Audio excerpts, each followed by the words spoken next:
there, welcome to the Complete Football Pod. My name is Mike. I hope you're all doing well. Quickly, I'm going to be talking about the Manchester United and the Liverpool FA Cup game, and also I'll be talking about the standing in the Premier League right now. Arsenal top in the table with 64 points, Liverpool second on the table with 64 points, and Manchester City third position with 63 points. I will be giving you my opinion on who I think will be the winner at the end of the day and why I think they will be the winner. Without wasting much of your time, let's dive in. So, the game between Man United and Liverpool. Man United, again, for the first time in a long time, showed character. You can see the approach of Man United in that game was outstanding. The Liverpool had no answers. The first 25 minutes of that game, Liverpool could not control Man United. And they got their goal by Scott McTominay, one of my favorite Man United player, because this guy, when he plays, he gives his all. You can tell he's, I'm not surprised when Mourinho said Scott McTominay is one of his favorite players, because when he was a Man United manager, Scott McTominay was one of the players he felt played, gave everything. He gave everything he could give at his level for Man United. So Mourinho hold him dearly, hold him to a high standard. Mourinho loves him a lot. I like him too because of the way he plays, because of his energy. We can argue sometimes he's a little bit too hard. He gets booked so much. But as a manager, he's the kind of player I want in my corner. I like it. So let's talk about the game generally. Man United showed character. They played well.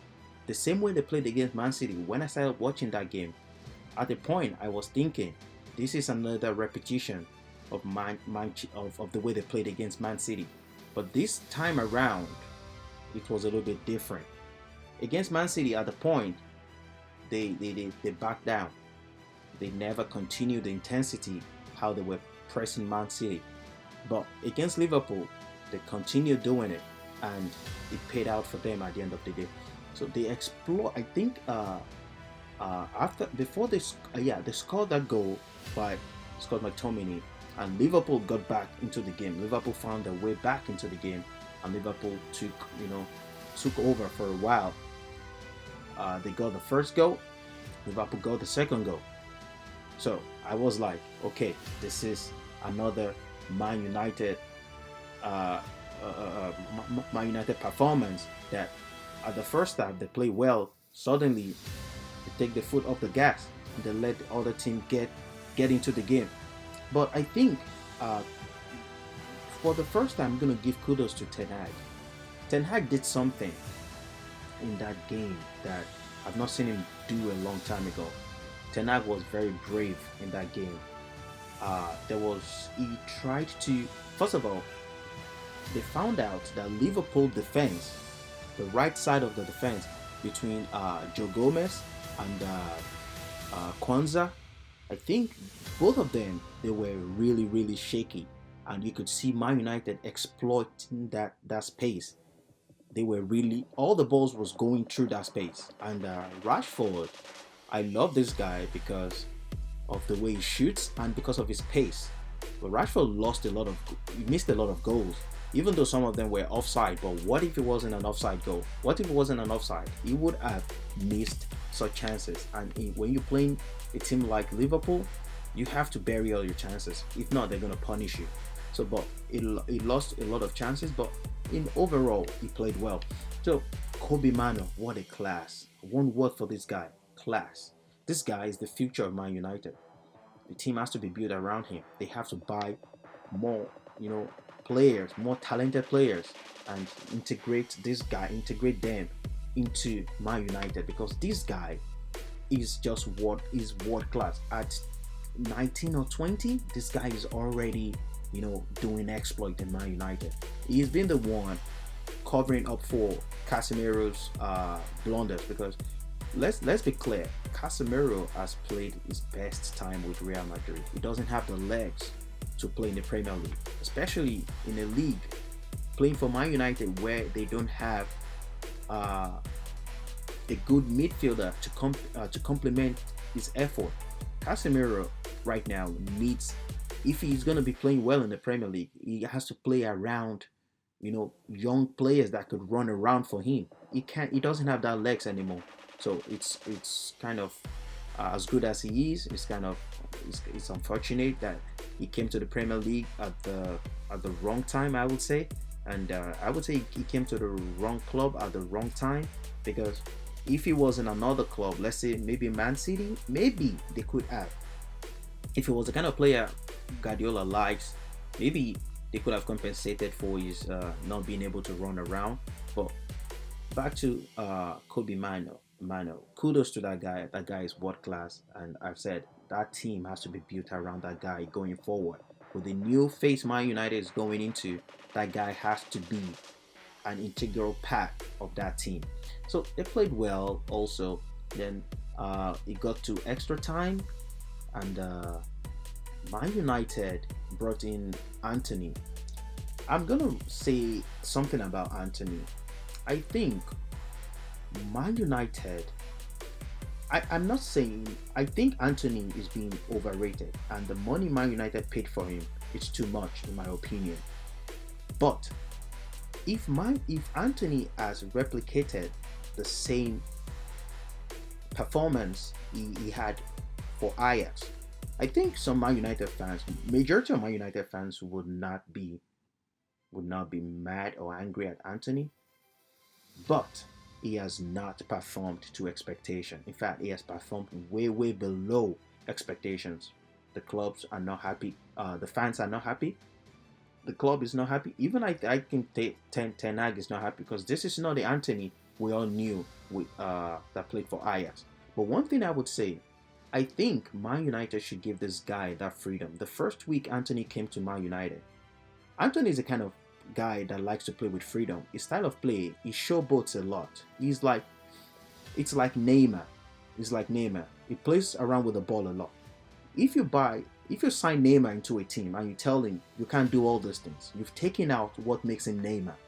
So I think for Anthony also, Man United should calm down. They should let him be the kind of player he was with Ajax. Maybe, I'm not saying this is the solution, maybe he would perform well, because with Ajax he has that freedom. He has that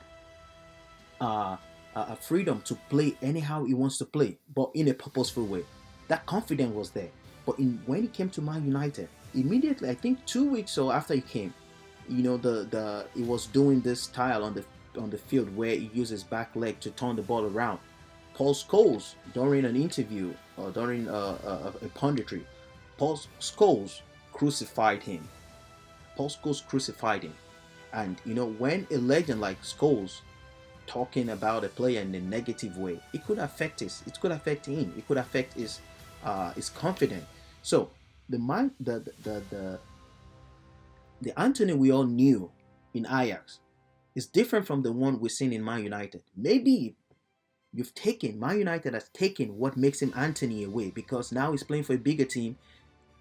Some legend feels like what he's doing is not, you can't do that in a team like Man U. But guess what? That is what makes him Anthony. That is what was part of what he did with Ajax that made Man United says, okay, we need this guy. Even though we would say Ten Hag wanted him. But if it was a player that was not playing well, if Ten Hag wanted him, they would have said, no. Hey, you're not signing this guy. But he was good with Ajax. So that's what I have to say about Anthony. I'm not saying that will be the solution going forward that will make him have confidence. But I would say if a player stops playing the way he likes to play, it's going to be a problem. Quickly, let me say this. I watched an Eden Hazard interview, and someone asked him, would you have loved to play under Pep Guardiola? He said he doesn't know. He doesn't think it would fit Pep Guardiola's style. Why did he say that? With Pep Guardiola, he might not have the freedom he has anytime he plays. And all the coaches he had played for, I think Antonio Conte season was his best season ever. All the coaches he had played for, he was given that freedom. Would Guardiola give him that freedom? Maybe not. So you can see why I'm trying to say Anthony should be given some slack. Let him be Give him that confidence back. Let's try that. If it's going to help him, all well and good. Man United is going to be happy. The fan is going to be happy. He would also be firing on all cylinders. So he played well. He scored a goal, which put Man U back into the game. And after Avi Elliott scored for Liverpool to make it 3-2, Anthony scored another goal to make it 3-3, which was a very, very vital goal for Man United. Also, Garnacho. Oh my God, Garnacho! This guy has saved Man United this season so many times. This guy is still so young that he's been given a heavy load of work to do as a young guy for Man United, and kudos to him. It seems all the young lads in Man United are the one doing exploit. Kobe Mano, Garnacho. So I think he played very well. His pace was utilized very well by Eric Ten Hag. He's good with running with the ball. That's why I'm saying Man United, they're good with counter attacks. When they hit you in the counter, they have fast wing players, fast wide players that can hurt you if you're not conscious about your defense. He played well also. Rashford was good, but Bruno was decent. But I'm going to talk about Bruno in a different episode, and I'm going to categorize him with some group of players that I think has the same general problem. Bruno, I don't know what is wrong with this guy. First of all, I don't see him as a captain material. He got the captain probably by chance, maybe because Maguire had a dip in form. That was why Bruno Fernandes got the captain back. He doesn't work a captain. He throw tantrums on the pitch, even to his players, to referees. Anytime an opponent comes to mark this guy falls down and the referee refused to blow, probably because there was not enough contact. This guy starts throwing his hands, doing all sort of rubbish. I mean, this is so embarrassing. When I watch this guy, I get disgusted. He is not, and it's not a role model at all. This is a contact sport. If you don't want people to touch you, come in contact with you, go play tennis. Go play tennis, or you go play ping pong. But when you're playing soccer, or you're playing football, it's a contact sport. You're gonna have a lot of contact. And when you have sometimes the contact's enough for the referee to blow a foul. But sometimes you can see it. Obviously, it's not enough. And this guy is going to start throwing tantrums and all that. I know. Well, that's all about. I don't want to talk much about him in this episode because I'm going to have another episode for him, for Bruno Fernandes and some other players. I think, in my opinion, has that silly attitude. And professionally, it's not good for them. So, back to the Man United, they played very well. But kudos to Ten Hag again. Ten Hag made a kind of gamble. There was a point in the game where there were more attacking players than defenders. I think there were like two main defenders in that game. And he did that because he smelled blood. He smelled Liverpool. He knew Liverpool was vulnerable at the back, and he brought in all his, all the necessary tools he could bring in as in attacking players, and they finished the job. Kudos to kudos to Ten Hag for that great job. He really did a great job, and that was how the game left. But with Liverpool, sorry about that. Ahmad Traore scored that goal, and that guy, when Man U loaned him to, was it Nottingham Forest? He played in I can't remember the team he played for. Ahmad. He played in a championship club last season. I don't know if it's Nottingham Forest, but the guy was good. The guy was good. And these are the young prospects going forward. Man United has to just find a way and get them together, and they should be the future of the club going forward. Obviously, there are going to be some more experienced players, that would be in that team with them. But some players have to do a real reshuffling of that team. So it's called the vital goal for Man United, and that was how Man United won that game. But on the part for Liverpool, I feel sorry for Liverpool. I mean, I feel sorry for them, and they have themselves to be blamed for losing that game. It's like Liverpool tried hard to lose the game, while Man United tried hard to win the game, because Liverpool had a lot of chances and they could not bury those chances. Maybe they underrated Man U to feel like, okay, we can get away with it, because if you're playing another team like Man City, when you have chances, you have to bury those chances. If not, they're gonna punish you. That was what Man United did to Liverpool. That is what Man United did to Liverpool. Liverpool, at the point Liverpool was in the game and they had possession, they had a lot of chances. Even Mo Salah missed a lot of chances. I mean, I know Mo Salah is not really 100% fit. I can tell the way he plays. You can tell his movement. It was not sharp enough, like the normal Mo Salah we know. But that's just by the way. He could not convert all those chances. Also, Darwin Nunez. Darwin Nunez's problem is just converting chances, being more clinical in front of goal. This guy is a super player. The moment he gets it right, he's gonna rule the Premier League. If he gets it right, he's gonna rule the Premier League in terms of goals. Because I see a good, an extraordinary player in Darwin Nunez. He's a very, very good player. So I would say Liverpool, they have themselves to be blamed for losing that game. And Salah was taken out also, just for precautions. I think for the bigger picture, the Premier League and the Europa League. Also, they were not ruthless enough. Yeah, that's why they lost all those goals. If they had scored all those goals, there would be no comeback from Man United. And that would have been another loss for Man United. But well, Man United won that game. Could this be a feel-good factor in the dressing room for Man United going forward? Maybe yes, maybe not. And for Liverpool, will this really affect them from moving forward? I mean, Liverpool, I would not say this loss would. I mean, it's not a good thing for them losing the game, but I don't think this would have any negative effect on them, because they've been in situations like this so many times, and they've matured players, professional. They've known how to gone past stages like this, gone past moments where things are not working for them. They still keep on going forward, and so good luck to Man United. Playing Coventry, and Chelsea will be playing Man City. Hopefully they will probably they will knock Coventry out and get to the finals. They'll be meeting either Chelsea or Man United. Maybe this will be the only silverware they will win this season. Maybe they still have a chance to win the title this season, the FA Cup, which is also like a significant title in the Premier League. So having said that, let's talk about the Premier League title. The title is between Arsenal, Liverpool, and Man City. Like I said, Arsenal is top on the league, 64 points. Liverpool second, 64 points, and Man City third, 63 points. Yeah. Now, who do I think will win this league?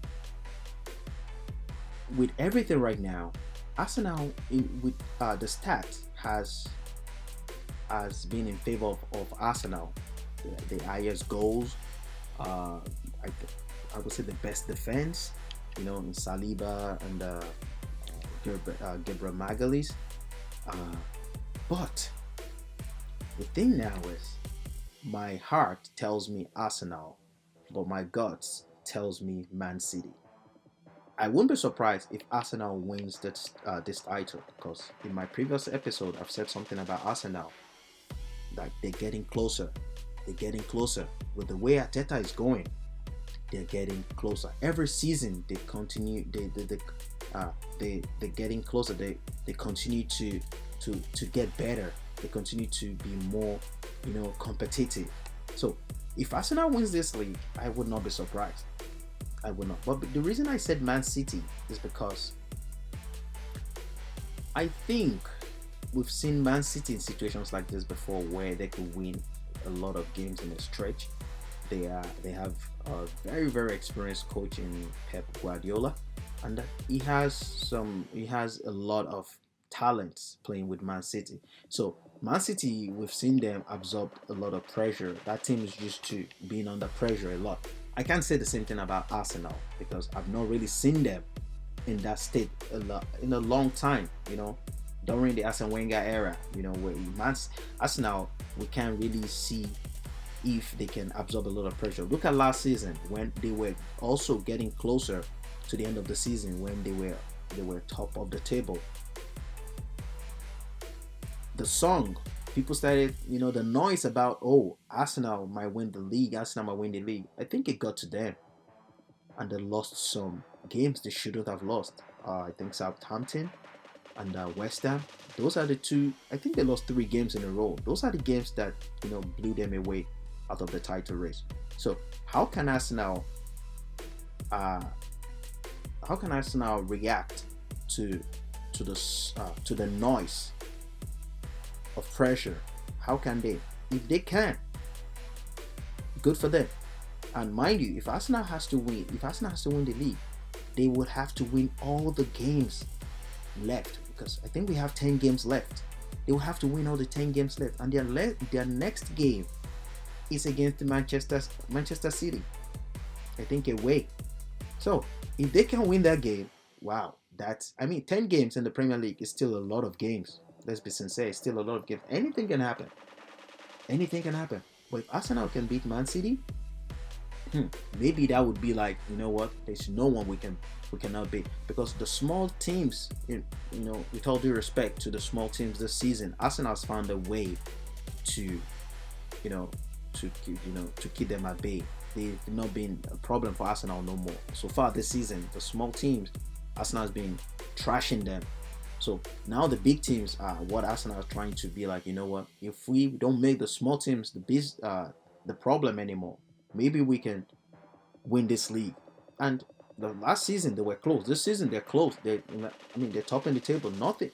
Anything can happen. There's always a beginning for everything. Maybe this is the season Arsenal will show character. Arsenal will show their resilience about, we want to go for it. But I'm so certain with the way Arsenal is going, with the way Arteta's project, it's been wonderful. They would win something in a year or two if Arteta is not being sacked, and if they don't lose a lot of players, to other clubs. Arsenal is getting closer. It's getting closer. So, but I still think Man City will win this league. Why don't I consider Liverpool? Yeah, the reason why I don't consider Liverpool, in my opinion, is because I also said this in my previous podcast, in my previous episode. I said Liverpool, to me, this season has not been convincing enough. They're finding a way to win games, but when it comes to the way they play, I said something in my previous episode that if they're playing a decent team, they're gonna punish Liverpool, because Liverpool they've not been as classical as they used to be. Normally, there are some games Liverpool struggle to win, which normally Liverpool would not struggle to win all those games.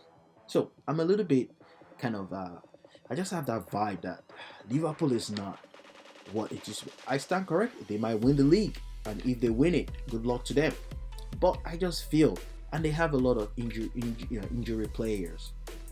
Diego Jota, which I consider to be their best striker so far. Mo Salah and Dominic Szoboszlai, that just came back from injury. You can tell they're not 100% fit. And Gakpo is a player I just don't think highly of him. He's a good player. I see him in the category of the likes of Kai Havertz. They are not strikers. They're just forward players. They can score goals, but So Liverpool, with a lot of injuries, Alexander-Arnold, Kanote, all those guys, if they come back, are they gonna be fully fit? That's another question. If they are gonna be fully fit, Liverpool can still win that game. But I still think Liverpool might lose some games. I just don't see them as clinical as they used to be. That's just the only reason I think Liverpool is out of the question for me. But for Arsenal, you can see the consistency. You can see that, that enthusiasm around that team. Like they want to win something. But with Man City, experience and the fact that they've been in that position, that situation so many times, they could, they would grind out result. They, the way they play. So that's the reason why I think Man City might probably win the league at the end of the season. Let me know your thoughts and your prediction about what team would win the league. Let me know in the comment section so that, like I said, 10 games is still a lot of games in the Premier League. We can still change our mind over the course of time. Maybe after like 3 or 4 games being played out of the 10, we can still change our mind. But for right now, I'm leaning more on Man City, But as I've said, if Arsenal wins it, I would not be surprised because I know they deserve it.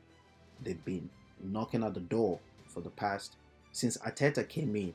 Arteta has made them a title contender again, not like a team fighting for top 4. No, now they want to win something. So, and I think they can do it. But I would still say Man City would win the league in my opinion. So this is going to be the end of this podcast. Please don't forget to like, share, subscribe, and also hit the notification bell so that you can get new uploads whenever it's being posted online on this channel. So thank you so much for your time. God bless you. See you next time. Bye.